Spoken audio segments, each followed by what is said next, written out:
亲爱的家人们平安，欢迎一起享用心灵快餐。今天上帝话对我们说，他们虽然知道神，却不当作神荣耀他，也不感谢他，他们思念变为虚妄，无知的心就昏暗了。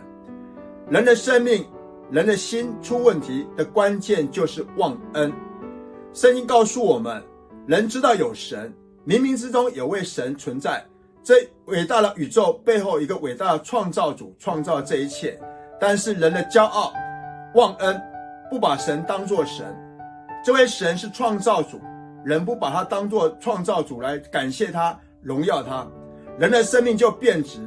从无己以神为中心的生命变成有己以自己为中心的生命，以为是自己使自己成为这样的人，一切都是自己所成就的。